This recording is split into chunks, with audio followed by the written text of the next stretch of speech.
Saya beri contoh tadi soal pertanyaan apa sebetulnya itu hoax itu. Tiba-tiba hoax itu jadi soal kriminal. Tiba-tiba hate speech jadi soal kriminal. Dulu waktu Perang Dunia Kedua, pasukan Amerika menyewa satu studio di London untuk membuat suara seolah-olah ada kegaduhan mesin perang Amerika. Lalu hasilnya dibocorkan ke Jerman. Lalu orang Jerman panik. Seolah-olah ada ribuan pesawat sekutu akan mendarat di Jerman. Padahal itu cuma dibuat di studio. Sebetulnya itu hoax. Tetapi bagi Amerika itu teknik untuk melemahkan lawan. Kita tahu juga Kopassus bikin begituan tuh. Waktu di Aceh direkam itu suara pesawat, suara mesin perang itu disebarkan supaya ada efek katastrofik tuh. Jadi yang disebut hoax sebetulnya awalnya adalah upaya untuk mencari jalan membenarkan penyerbuan tuh. Itu kata hoax itu juga kata yang agak aneh di Indonesia tuh. Yang kedua, hoax itu datang dari tradisi akademis. Dulu saya pernah terangkan pada seorang profesor, kemudian dia ngamuk karena dia nggak ngerti asal usul dari kata hoax itu. Hoax itu dulu kalimat yang diucapkan pertama kali dalam kasus Alan Sokal. Alan Sokal ini seorang ilmuwan, dia nulis di sebuah majalah Amerika, judulnya Social Text. Karena namanya udah terkenal, maka waktu dia nulis dianggap itu adalah benar. Padahal dia lagi nipu sebetulnya. Begitu di sidang, Alan Hoax bilang, salah kalian, kenapa kalian percaya? Jadi itu sebetulnya dimaksudkan untuk menguji apakah pikiran kita itu yang kita selundupkan di dalam kalimat betul-betul benar apa salah. Jadi kesalahan hoax itu adalah pada penerima hoax, bukan pada si pembuat hoax itu. Jadi karena penerima hoax itu dungu, maka dia nggak tahu bahwa itu sebetulnya adalah upaya untuk menyelewengkan keadaan. Itu intinya tuh. Dan di Indonesia hoax itu disalahkan pada si pembuat hoax. Padahal hoax dimaksudkan untuk menguji apakah public opinion berlangsung secara setara atau masih bisa diganggu. Jadi ini fungsi hoax dalam bentuk positif. Nah, saya mau terangkan karena selama ini hoax dianggap sebagai hal yang buruk. Padahal itu dimaksudkan untuk menguji.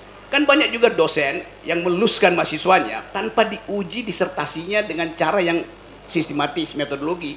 Padahal isi disertasinya hoax. Jadi yang salah ada penguji, karena penguji nggak berani untuk mempersoalkan hal yang yang belum dia kenal itu. Itu soal pertama. Nanti kita lihat apa efeknya pada hoax yang berlangsung selama kira-kira 2 pemilu ini. Yang kedua, istilah hate speech, ujaran kebencian.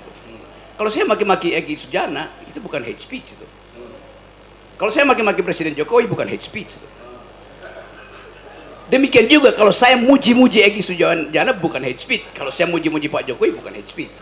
Karena hate speech itu di dalam teori hukum dan teori hak asasi manusia, dia terkait dengan peristiwa di masa lalu, di mana seseorang pernah mengucapkan satu istilah kemudian jadi kerusuhan politik di masa lalu.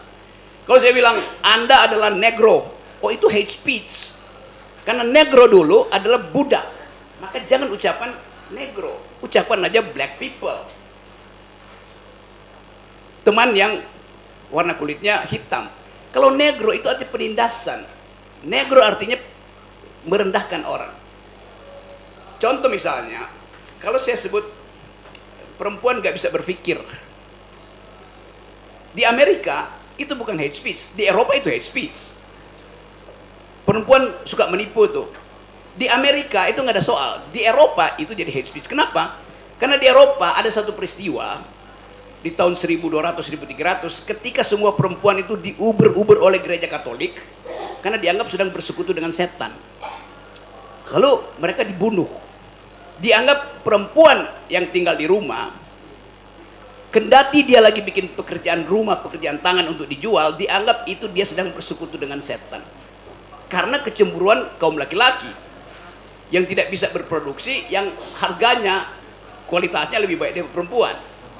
Jadi kalau seorang perempuan dihujat di Eropa, itu hate speech. Di Amerika dia bukan hate speech. Saya kasih contoh ya supaya ada applied filosofinya.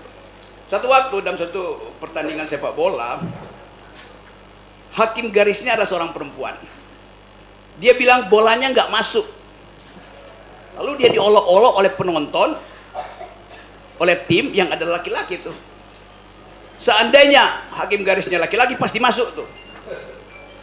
Ini adalah penghinaan tuh. Maka kena pidana tuh karena mengolok-olok perempuan. Di Amerika dalam tahun yang kira-kira sama, seorang perempuan yang mau jadi profesor di bidang matematik di Harvard University diolok-olok oleh rektornya sendiri. Rektornya bilang, ngapain sih Anda jadi profesor tuh? Anda perempuan nggak bisa mikir abstrak. Itu bukan hate speech. Tetapi kalangan feminis Amerika kemudian membuli si profesor ini, namanya Lawrence Summers, bekas Menteri Keuangan Bill Clinton yang kemudian jadi rektor Harvard, ijazahnya pasti asli. Dia bilang begini nih, saya tahu saya berbuat salah, karena itu walaupun tidak ada hukum, saya menghukum diri saya sendiri.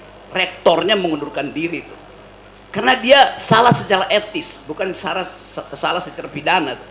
Jadi kita lihat satu istilah yang di kita dianggap hate speech sebetulnya salah pengertian, genealoginya keliru tuh. Nah, saya nggak ngerti kenapa pembuat undang-undang nggak baca the thing called hate speech. Nggak ada semacam naskah akademis ya, untuk memperlihatkan bahwa tidak semua hal itu hate speech. Hanya bila hal itu pernah ada di masa lalu dan menimbulkan kerugian di masa lalu dan diulangi sekarang, itu namanya hate speech. Saya kira itu awalnya.